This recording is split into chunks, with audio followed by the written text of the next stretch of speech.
because if you're waiting for something good to happen to change how you feel, you could wait a long time.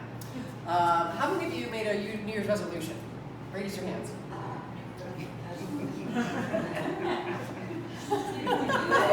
Not a big resolution group. Okay.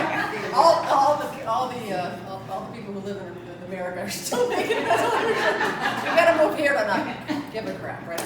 Okay. Anyway, so about 77% of you are going to be really going strong after about a week. After about a month, 30% of you. After the end of the year, only about 5 to 8% of people actually reach their goal. So why is that? Why is change so difficult?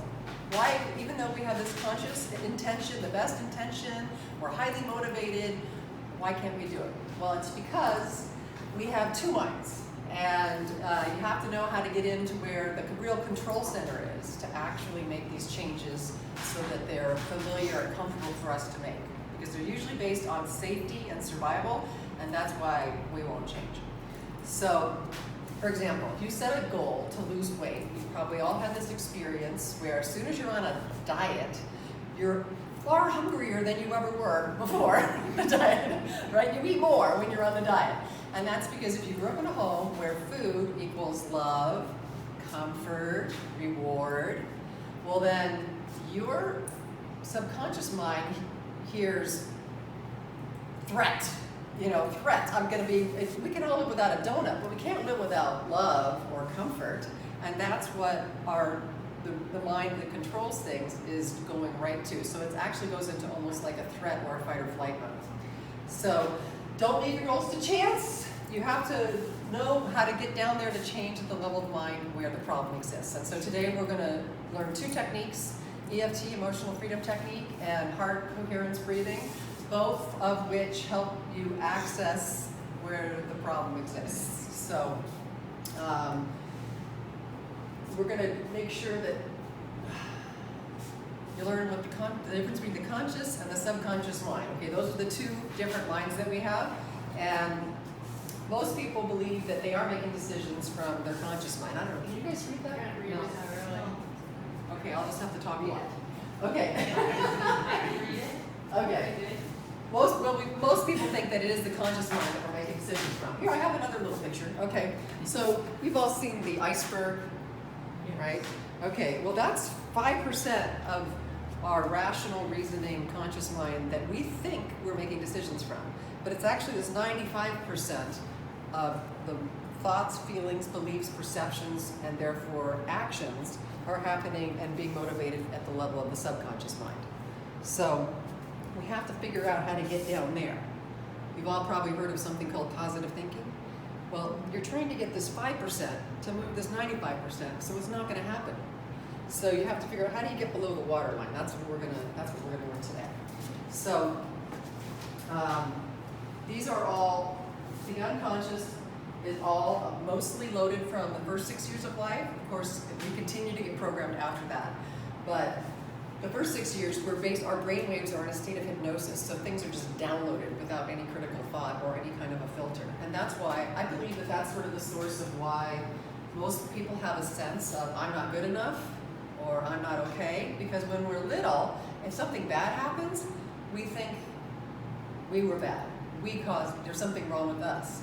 You know, you hear a lot about people whose parents get divorced and the kid thinks, it's my fault because I broke that vase, and then mom and dad got in a fight, and then the next day they told us they were getting divorced. Because little kids are egocentric, and they think that if something bad happens, they've somehow caused it, or there's something wrong or bad about them. I think that is the source of the universal feeling of not good enough, not okay, deep down. And after doing so many groups over so many years, I've learned that's a pretty universal belief. So there's no question that it's the unconscious mind that is running the show, because these are our automatic, here we go, I love my little pointer, automatic conditioned perceptions and behaviors. This is the habit mind, the stuff we've thought over and over and we've done over and over until your body and your emotions have memorized it. Stay. Okay. So anyway, the conscious mind remembers things like explicit facts. The subconscious mind, it just remembers the feeling and the experience of something. It can think about the future, it can solve problems, it can think creatively, and it's 5% of our rational responses. So the unconscious is the master control center. So that's what we have to figure out how to get down there. So let me give you an example of, this is implicit procedural memory, conditioned responses. So everybody learned how to drive, right? Most of you. Okay. So when we first learn how to drive, we have to pay attention to the steering wheel and the gas and the blinker and other cars. So you're 100% consciously there and present. And then after time, for doing it over and over again and over and over again and many, many conditions, pretty soon, it just goes right down into procedural habit mind. So you've all had the experience where you're driving along thinking about that stupid thing your mother-in-law said. I said the word mother-in-law. This is magic. Okay. Well, you guys can't see that anyway. It's not the same, right? Okay, anyway. So you realize you've been driving for like half an hour and you haven't paid any attention to your driving. Yet you're 50 miles down the road. And you're like, well, that's a little scary. I didn't pay any attention to what I was doing. Well, that's the subconscious mind. And in fact, we have subconscious programs just like for driving. We have for deservingness, for success, for love, for whether or not it's okay to make a lot of money. If you got downloaded when you're little that money is the root of all evil and you heard your parents fighting all the time about it or something like that, not good. You'll find a way to get rid of it if you start to feel like you have too much. Okay. Yeah. Okay, it's gone. I tricked you. This is really going to be a yoga class. Everybody reach down and get your mat. Okay. Okay. So anyway, this is the limbic system, which is your emotional programming mind, and this is the brainstem where all your visceral feelings are. So this is really the subconscious mind. This is the conscious. This is the neocortex, which got slapped on last evolutionarily, right? So animals all have this part of the brain. I think cats have like a little tiny sliver. They have about 3 or 4%. Dogs have about 7%. Although I don't know, I see most cats that seem more like 10%. Yeah, my cat. But anyway, this is really the brain's corollary of where the subconscious stuff gets programmed. This emotional programming. So let's say we have a metaphorical processing hallway, where every experience you've ever had goes through this metaphorical hallway and gets processed. And then it goes into long-term storage, where we know, we can talk about it, it's an explicit memory, this thing happened, it's over. But that's not what happens if something really negative or traumatic happens. It's like it creates this imprint in the hallway, along with all the associations or beliefs or stories you tell yourself about why that bad thing happened. Now, the cortex is the meaning making, right? So it will go, why did that bad thing happen? And come up with a whole bunch of stories. And almost is never true. But then you get stuck, not just this emotional, visceral, bad feeling, but also the meanings that also got connected to it at the time that the thing happened. So this part of the brain doesn't know it's over. If it's stuck and not processed, it's kind of stuck there with no sense of time. And so what happens is, if there's anything that's somewhat, let's say something somewhat similar happens when you're 40, let's say your parents had a lot of fighting when you were little, right? So somebody seems to have an angry tone or angry face. Well, this part of your brain is going to go, threat, and this part of your brain is going to tell you a story about this thing over here to explain why you're all lit up. It might be just someone's having an argument over a parking space or something, and they don't have anything to do with you. You're just walking by, and you don't even realize it, but you're doing this. So there's no sense of time in that part of the brain. That's the main point. So, but it does dictate your comfort zone for how safe it is, or for all those programs about how deserving you are of love, of success, and it sort of sets a limit, an imaginary limit on where you can go in your life. So, is it safe to get close to people? Is the world a scary place? will my needs basically be cared for, and am I basically lovable? All those things are kind of programmed there at that level in mind. So let's talk a little bit more about that programming, which is the belief system, right? So we all have a belief and a strategy for how we go about living, loving, and working. And these beliefs that are programmed in this visceral, emotional way also tend to be what fuels our self-talk, right? And the thing that's fascinating about that is that 90% of the thoughts you had today, you had yesterday, and the week before, and the year before, and maybe even 20 years before. And they're mostly redundant. We have 60 to 70,000 thoughts a day. 90% of them are mostly redundant. So we're thinking the same thing over and over and over and over again. A belief is basically a thought that you think over and over and over. It's a record of the past. Or whatever story you tell yourself about the past. So, so because that part of the brain is wired for survival, it's very powerful. And why do we have 90% negative thoughts? Well, it's because if we're wired for survival at this level of the mind, then it's based on bad things that have happened to us. We have to remember them. They are imprinted far more intensely than positive or neutral experiences because they're survival based. If something bad happened, you better figure out how to make sure that doesn't happen again. So even if it's like criticism or rejection when you're little, because our survival depends on our parents or our tribe loving us and keeping us around, otherwise we die. So that's why rejection or criticism can feel like threat to survival.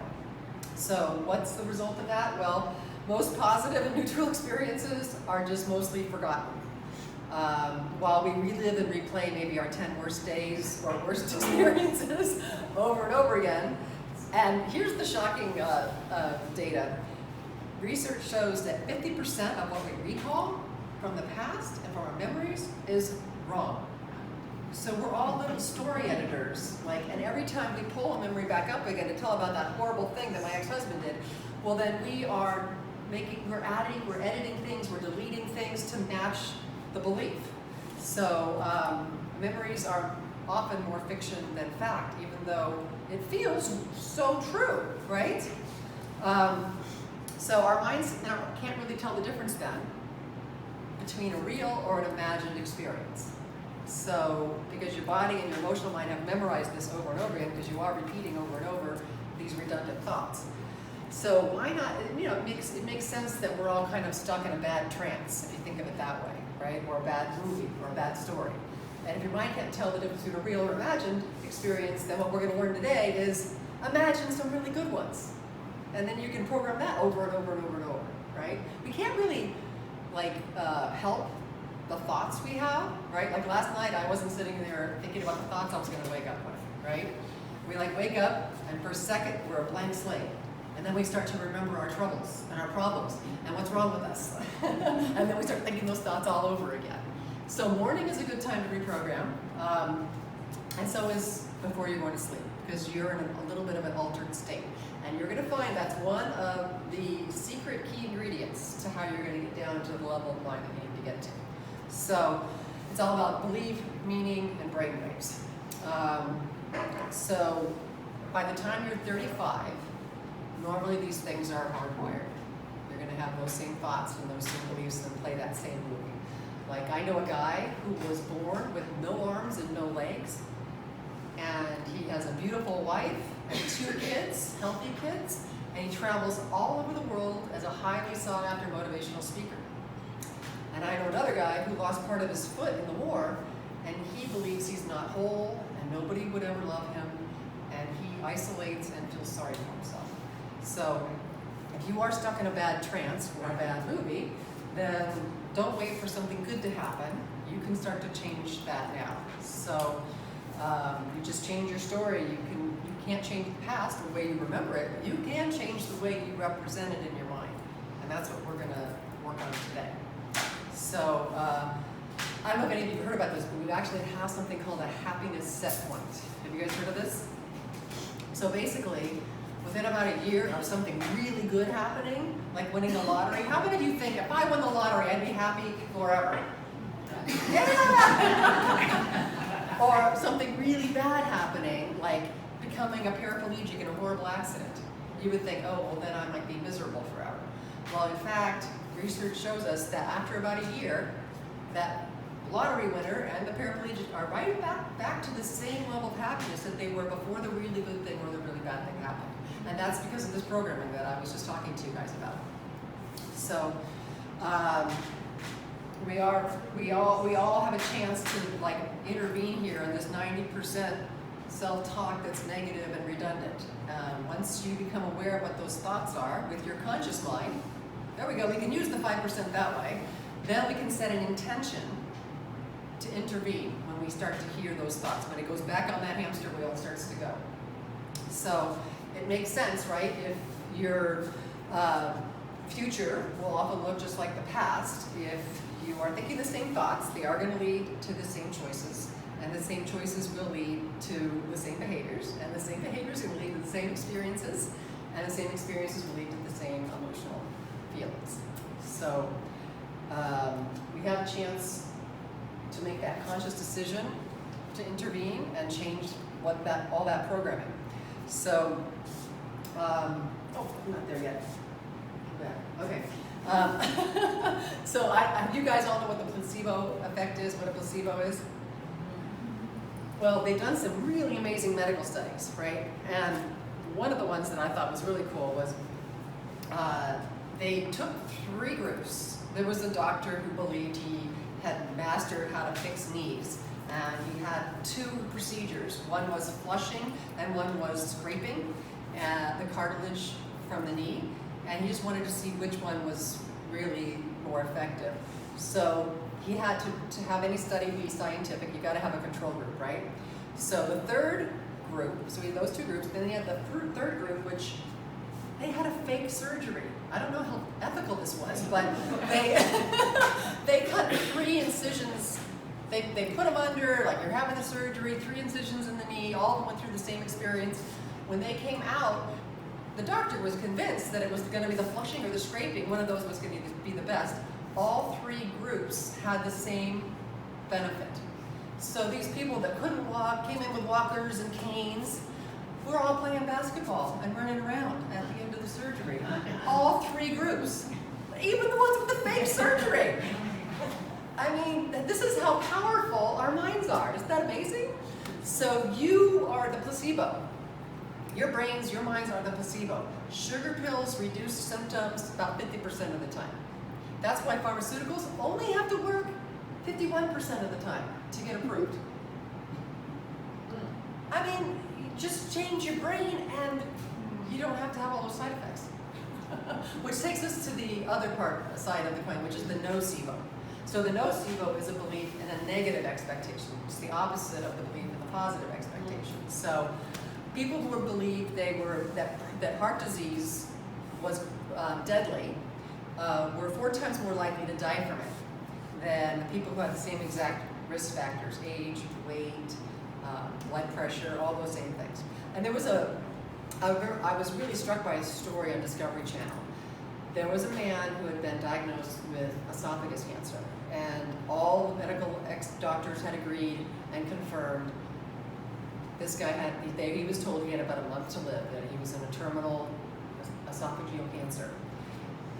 He died within 3 weeks. And then on autopsy, they found out, oops, it was a misdiagnosis. He didn't have esophageal cancer. He died from the belief that he was going to die. And there are a lot of stories like that. Just like a lot of people heal from the belief they're going to heal, despite what the doctor says. So don't believe the doctor. That's the moral of that story. Also, you know, the other thing that leads to expectation and belief in terms of a nocebo is kids who might be physically or verbally abused. They grow up to expect other authority figures or attachment figures are going to abuse them or reject them because they develop the belief there's something wrong with me. that makes me not lovable, right? So they are prone to distorting and perceiving negative face or tone as abusive behavior, even when it's not. Maybe somebody just stubbed their toe and they're having a bad day. They'll take it personally and believe this person is attacking them. And this is how our expectations, especially interpersonally in our relationship with our parents and our family members, tend to keep repeating themselves in our adult attachment relationships. So one more story about belief. I like this one. There was a study where they took 100 people and they tested on all kinds of different personality characteristics, and then they unleashed them to go see if they could get a job in telemarketing. And they wanted to see, based on these personality characteristics, who did the best. So there was one group that excelled, that figured out how to sell this product no matter what and did really well. And then there was this other group that just dropped out pretty quickly and didn't do very well. The one characteristic that was different was the optimists that didn't take failure or rejection personally. They thought, this isn't working because I haven't figured it out yet. It's my effort and it's my approach. So I'm going to keep adjusting my approach, using a little different sales technique, keep going. They did better and better and better and better because they improved, because they thought they just needed more effort. That was what they believed. Who dropped out? The pessimists, who took things personally.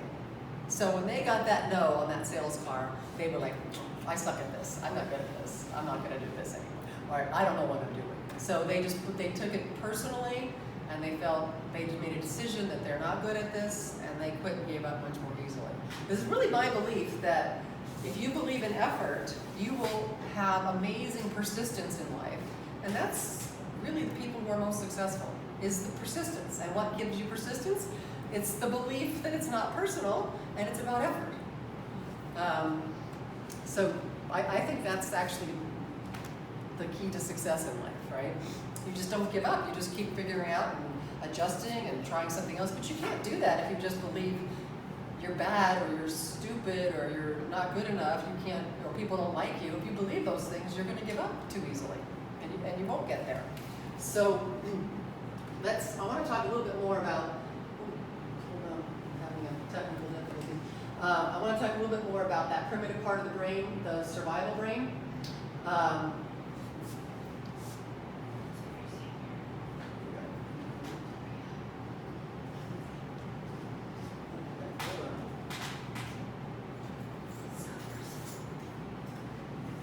There it is. Okay, my snake picture. So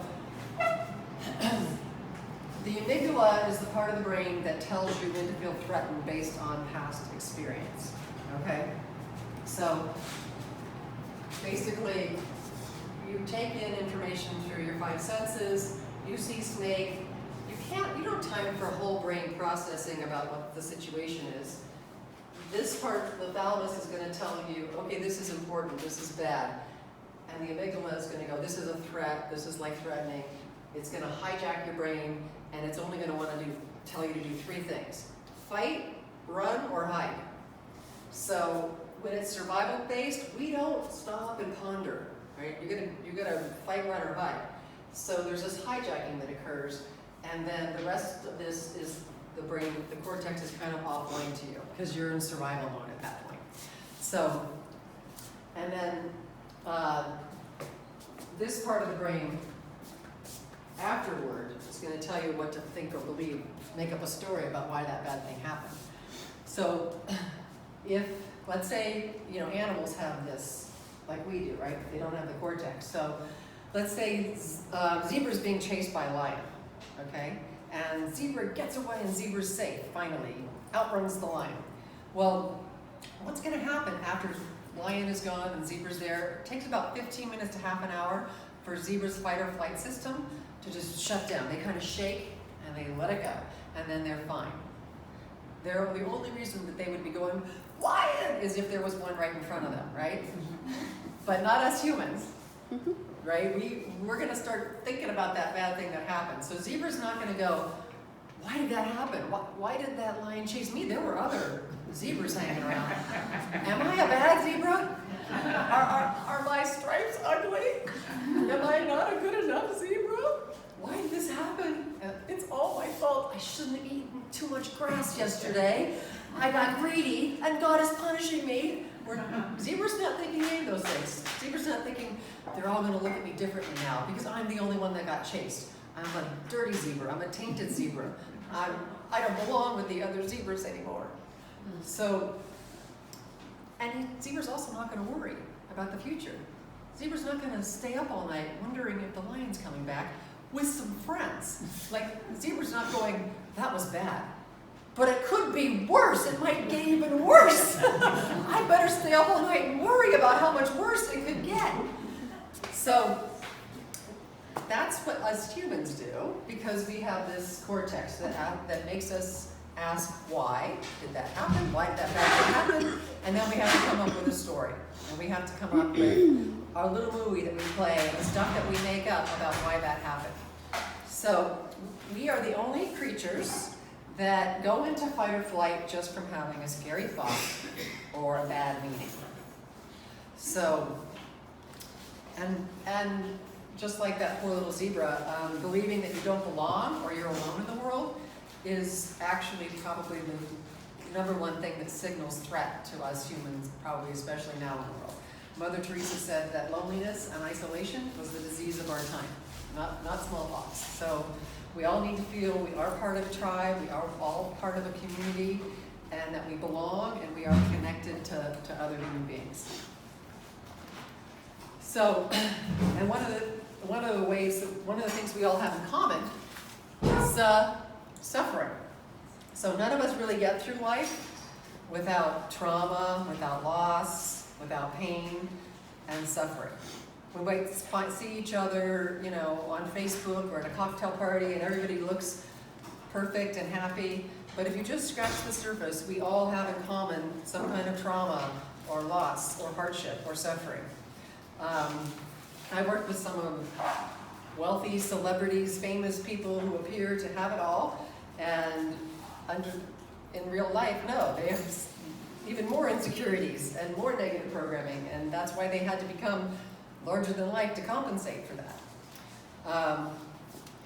There was a story about these San Quentin inmates that had a choir, and somebody put together, they were going to put together a concert and bring together the San Quentin inmates choir and the Tibetan monk choir that did chanting. And right before the event, the organizers got worried that these big, buff, hardened, prison choir guys weren't going to have anything in common with the cute little monks. So, the first monk that spoke told this story about how every single one of the monks in the choir had been falsely persecuted and imprisoned, had either escaped or been released after many years of torture and hardship, had climbed over the Himalayas, some with just rags for shoes, and now were exiled and had no idea when they were going to see their friends or their family ever again. And they chanted and they sang, and at the end they all just hugged each other because they knew they had common shared suffering. And the bottom line is we all have a story, we all have suffering, we all have loss, and the question is, do you heal and you thrive and get stronger, smarter, wiser, or do you get stuck in that really sad story, or even worse, resentment? Every emotion, every thought, every feeling has a vibrational frequency. And we're going to get to that part. It's amazing how much that will affect also what you attract to you. So if you have some kind of unprocessed trauma or something that triggers you in the present, this is an opportunity to change the way you're representing it in your mind. So you're not carrying a bad movie around that you're replaying over and over and over and over. I worked with Dan Siegel, who's an interpersonal neurobiologist, so he brings together how attachment and your brain are formed in those early attachment relationships. He's a really famous guy at UCLA.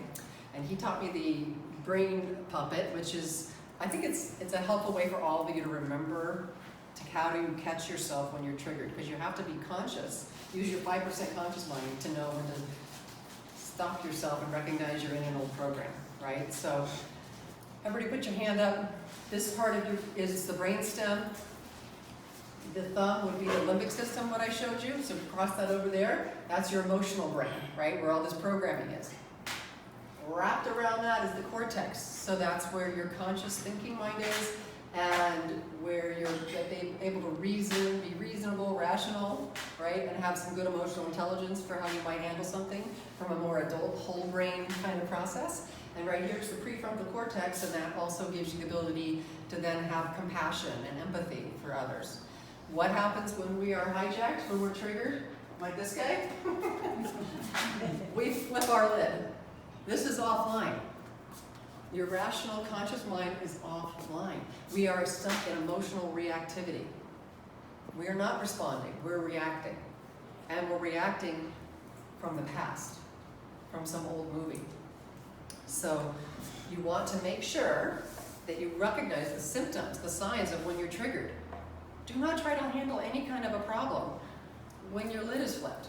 If you're triggered, you need to tap, you need to do the heart coherent breathing, the stuff I'm going to teach you today. This brings it back online.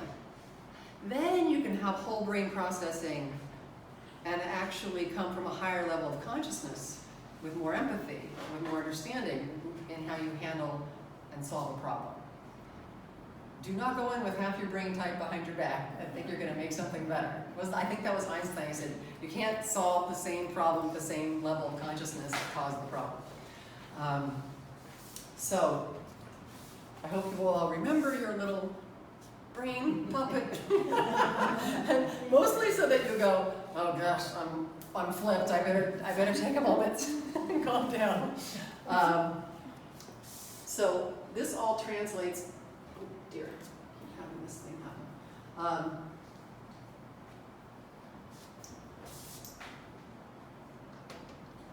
I'm not panicking. Okay.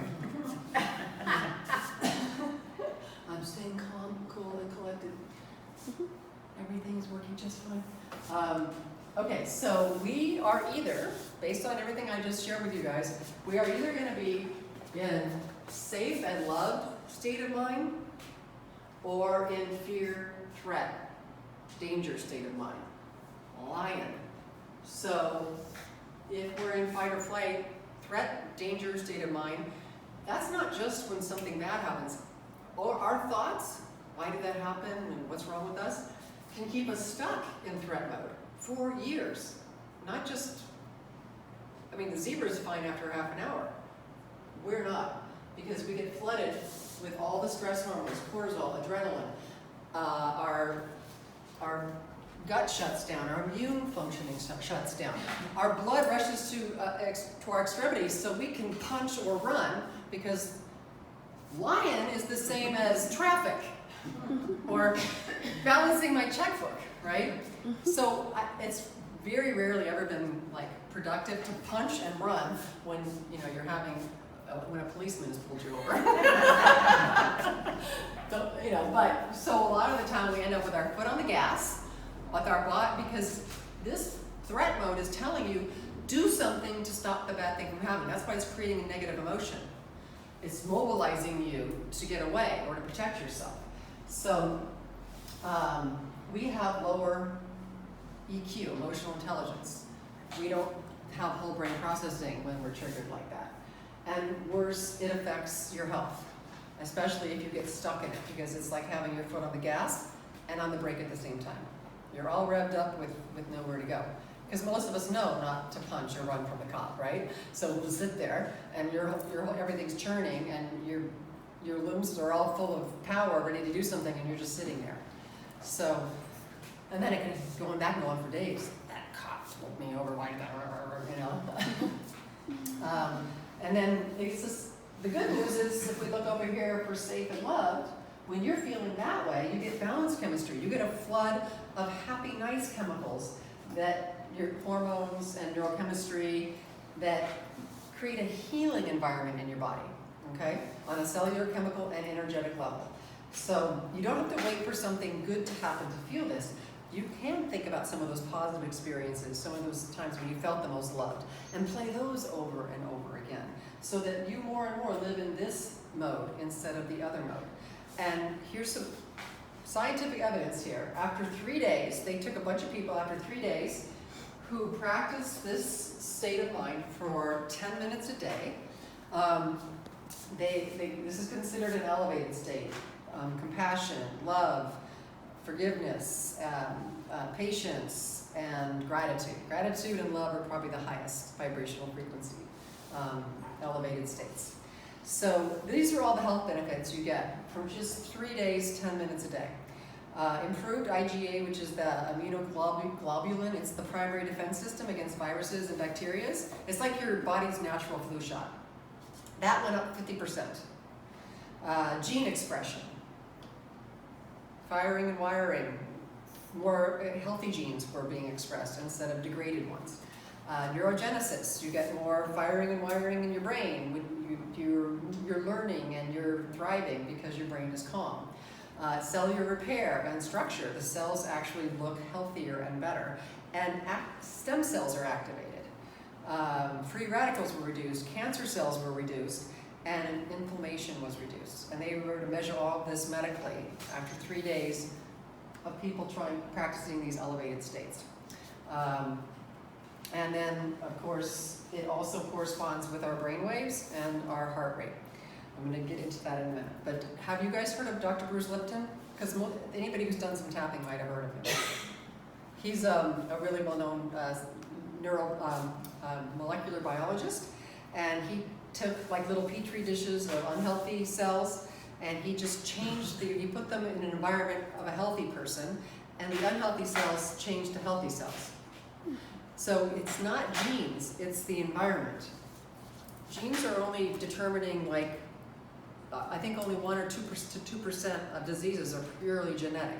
The rest is environment, which seems to be made up of our thoughts and feelings. That determines the chemistry that we walk around with. So how you perceive yourself and the world affects your health, your biology.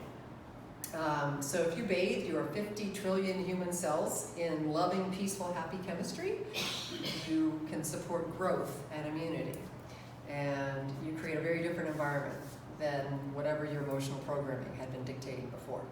So a gene is just a blueprint. It has the potential to be expressed in at least 30,000 different versions, depending on the environment. The environment upregulates or downregulates your genes. So you can have, all of us might have some ongoing stressor in your lives, and maybe you can't get rid of it.